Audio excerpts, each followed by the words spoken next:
Counting కొనసాగుతుంది. ఒక్కో హాల్లో 24 టేబుళ్ల చొప్పున మొత్తం 96 టేబుళ్లలో కౌంటింగ్ జరుగుతోంది. ఉప ఎన్నికలలో కాంగ్రెస్ నుంచి తీన్మార్ మల్లన్న, బీఆర్ఎస్ నుంచి ఉన్న రాకేష్ రెడ్డి, బీజేపీ నుంచి ప్రేమేందర్ రెడ్డి పోటీ పడుతున్నారు. ఇక మొత్తంగా ఈ ఉప ఎన్నిక బరిలో 52 మంది అభ్యర్థులున్నారు. మొదటి ప్రాధాన్యత ఓట్లతో ఫలితం తేలకుంటే చివరి నుంచి ఎలిమినేషన్ ప్రక్రియ చేపట్టనున్నారు.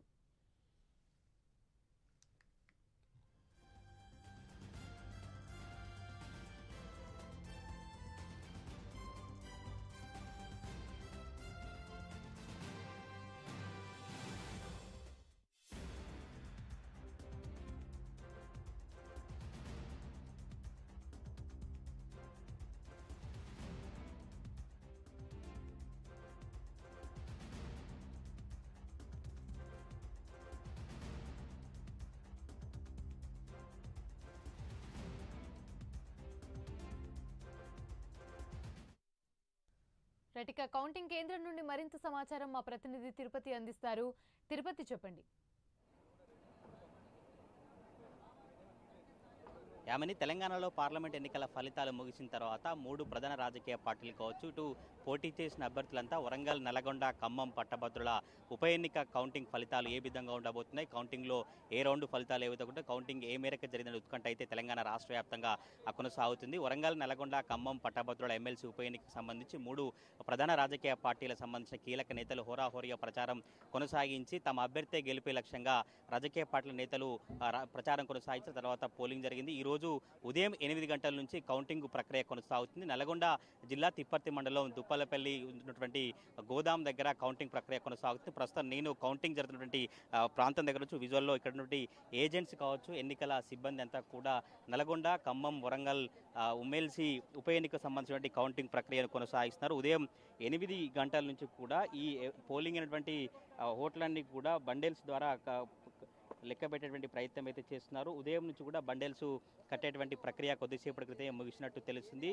ఉదయం నుంచి కూడా మొత్తం రౌండ్ ది క్లాక్ 24 గంటల పాటు ఈ కౌంటింగ్ ప్రక్రియ కొనసాగుతుంది. కౌంటింగ్ ప్రక్రియ కొనసాగించేందుకు నల్గొండ ఆర్ఓ హరిచంద్రన్ అన్ని ఏర్పాట్లు పూర్తి చేసి ఎన్నికల బరిలో 52 మంది అభ్యర్థులు పోటీలో ఉన్నారు. మొత్తం 4,63,839 మంది ఓటర్లు ఉంటే ఇందులో 3,36,013 మంది ఓటు హక్కును వినియోగించుకున్నారు. 21,139 పోస్టల్ బ్యాలెట్స్ ఇందులో ఓటు హక్కు వినియోగించిన పరిస్థితి కనబడుతుంది. ఒక్కొక్క టేబుల్కు 1000 ఓట్ల చొప్పున 96 టేబుల్స్ ఏర్పాటు చేసి 96 టేబుల్స్ పైన 96,000 ఓట్ల లెక్కింపు ప్రక్రియ కొనసాగుతుంది. ఇలా 2-3 రోజుల పాటు కూడా ఈ ఓట్ల లెక్కింపు ప్రక్రియ కొనసాగే అవకాశం కనబడుతుంది. ఎందుకంటే సాధారణంగా అసెంబ్లీ ఎన్నికలు కావచ్చు, పార్లమెంట్ ఎన్నికలకు సంబంధించి కూడా ఒక ఓటు గుర్తుంటుంది. ఒకరోజు మాత్రమే ఎన్ని ఓట్లు వేశారన్నటువంటి ఫలితం వెల్లడవుతుంది. కానీ ఇందులో ఎమ్మెల్సీ ఉప ఎన్నికకు సంబంధించి కావచ్చు, పట్టభద్రుల ఎమ్మెల్యేకి సంబంధించి ప్రాధాన్యత ఓటు హక్కు ఉంటుంది. ప్రాధాన్యత ఓటు హక్కు ఎంత మేరకు వినియోగించుకున్నారు, మొదటి ప్రాధాన్యత ఓటు హక్కు ఎంత మేరకు వినియోగిస్తున్నారు, మొదటి ప్రాధాన్యత ఓటు ఏ అభ్యర్థికి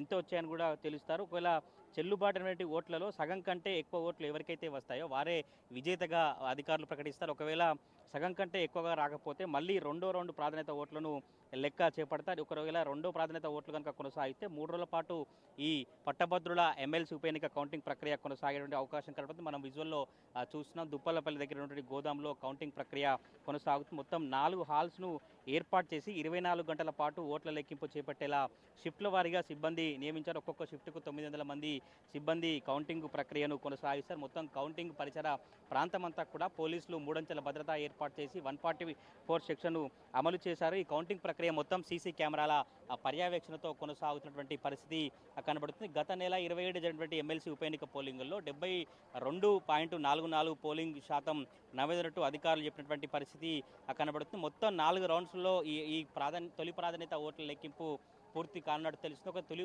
ప్రాధాన్యత ఓటులో కనుక ఎవరైతే అభ్యర్థి విజేత తేలుస్తేనేమో ఈ కౌంటింగ్ ప్రక్రియ ముగుస్తుంది. ఎమ్మెల్సీ ఉప ఎన్నికల్లో ఎవరు గెలిచారన్న ఉత్కంఠకు తెరబడుతుంది. కానీ ఒకవేళ మొదటి ప్రాధాన్యత ఓటులో కనుక ఎవరు విజేత తెలియకపోతే మాత్రం మళ్ళీ రెండో ప్రాధాన్యత ఓటు కొనసాగించినటువంటి పరిస్థితి కనబడుతుంది. గతంలో ఈ ఎమ్మెల్సీ 2021 ఎమ్మెల్సీ ఉప ఎన్నికలప్పుడు కూడా ఒక 3-4 రోజుల పాటు ఈ కౌంటింగ్ ప్రక్రియ కొనసాగింది. అప్పుడు బీఆర్ఎస్ అభ్యర్థి పల్లా రాజేశ్వర రెడ్డి ఎమ్మెల్సీగా గెలిపోయినటువంటి పరిస్థితి కనబడుతుంది. అప్పటి నుంచి కూడా రాజీనామా చేయడంతో మళ్ళీ ఇప్పుడు ఎమ్మెల్సీ ఉప ఎన్నిక అనివార్యమై ఇప్పుడు ఎమ్మెల్సీ ఉప ఎన్నిక నిర్వహించినటువంటి పరిస్థితి కనబడుతుంది. ఇందులో బీఆర్ఎస్ అభ్యర్థిగా ఏనుగుల రాకేష్ రెడ్డి, కాంగ్రెస్ అభ్యర్థిగా చింతపండు నవీన్, బీజేపీ అభ్యర్థిగా గుజ్జుల ప్రేమేందర్ రెడ్డి పోటీ చేశారు. ప్రధానంగా 52 మంది అభ్యర్థులు పోటీలో ఉన్నప్పటికీ కూడా ప్రధానంగా ఈ మూడు ప్రధాన రాజకీయ పార్టీల అభ్యర్థుల మధ్య ఎక్కువ హోరాహోరీ పోటీ కొనసాగిన పరిస్థితి కనబడుతుంది. కొంత ఇండిపెండెంట్లు అంత మేరకు ప్రభావం చూపపోవచ్చు అన్నటువంటి పరిస్థితి కనబడుతుంది. మొత్తం ఈ ఉమ్మెల్సీ ఉప ఎన్నికకు సంబంధించి 34 అసెంబ్లీ నియోజకవర్గాల పరిధిలో ఉంటాయి, 5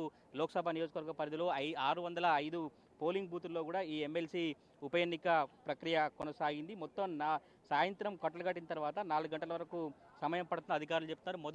తొలి ప్రాధాన్యత ఓటు కనుక తేలకపోతే తర్వాత మళ్ళీ ఎన్నికల కౌంటింగ్ ప్రక్రియ కోసం 28 మంది అధికారులు సిబ్బంది నియమించారు. ఇందులో 1100 మంది కౌంటింగ్కు సూపర్వైజర్లతో పాటు కౌంటింగ్ అసిస్టెంట్లు ఉంటారు. 37 మంది మీకు సంబంధించినటువంటి ఏఆర్ఓలు ఉంటారు. 40 మంది సంబంధించినటువంటి తహసీల్దారులు నియామకం. అదేవిధంగా 12 జిల్లాలకు సంబంధించినటువంటి 300 మంది సిబ్బంది కేటాయించినటువంటి పరిస్థితి కనబడుతుంది. మొత్తం మనం విజువల్లో చూసిన ఇప్పుడే బీజేపీ అభ్యర్థి గుజ్జల ప్రేమేందర్ కూడా కౌంటింగ్ హాల్ లోపలికి వెళ్ళిన పరిస్థితి కనబడుతుంది. కొంత ఈ స్నాక్స్ బ్రేక్ సంబంధించి ఏజెంట్లు కావచ్చు వీరంతా కట్టలు కట్టి బయటికి వచ్చినటువంటి విజువల్లో మనం చూసినాం. మరి కాసేపట్లోనే ఈ కట్టలు కట్టిన తర్వాత మొత్తం ఒక్కొక్క టేబుల్కు కేటాయించి 25 కట్టలు చేసిన తర్వాత సాయంత్రం వరకు ఒక తొలి రౌండ్ ఫలితాన్ని వెల్లడించే అవకాశం అయితే కనబడుతుంది. ఎమ్మెల్సీ ఉప ఎన్నికల్లో ఎవరు గెలుస్తారు, ఎవరు గెలిస్తే ఏ అంశాలు దోహదపడ్డాయి, ఏ పార్టీ అభ్యర్థికి పట్టభద్రులు ఓటేశారు. పట్టభద్రులు అంటేనే చాలా తెలివి కలవారు, పట్టభద్రులు మేధావులు, చదువుకున్న వాళ్ళు ఉంటారు. ఈ పట్టభద్రులు ఏ పార్టీకి పట్టం కట్టారు, పట్టభద్రులు ఏ అంశాలను దోహదంగా చేసుకొని ఈ ఎన్నికకు సంబంధించి జరిగినటువంటి ఉత్కంఠ అయితే కొనసాగుతుంది. పార్లమెంట్ ఎన్నికల ఫలితాలు ముగిసినప్పటి నుంచి తర్వాత పార్లమెంటు ముగిసి మొత్తం ఈ ఎమ్మెల్సీ ఉప ఎన్నికకు సంబంధించినటువంటి కౌంటింగ్ ప్రక్రియకు సంబంధించి కూడా అధికారులు అన్ని ఏర్పాట్లు చేసి సజావుగా కొనసాగినటువంటి పరిస్థితి కనబడుతుంది. మరి కాసేపట్లోనే ఈ నల్గొండ, వరంగల్, ఖమ్మం పట్టభద్రుల ఎమ్మెల్సీ ఉప ఎన్నిక కౌంటింగ్ తొలి ఫలితం రాబోతా ఉంది. యామిని.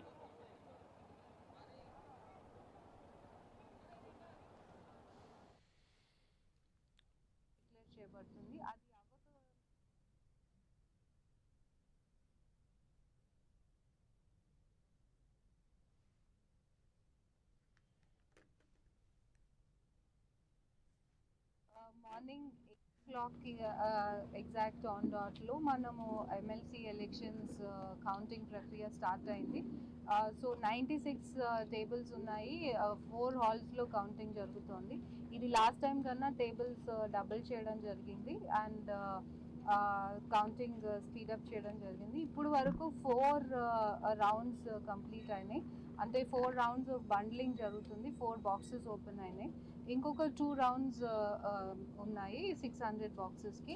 ఇప్పుడు 400 దాకా కౌంటింగ్ బండ్లింగ్ చేయడం జరిగింది. బండ్లింగ్ 25 బండిల్స్ చేస్తారు ఫస్ట్ రౌండ్లో.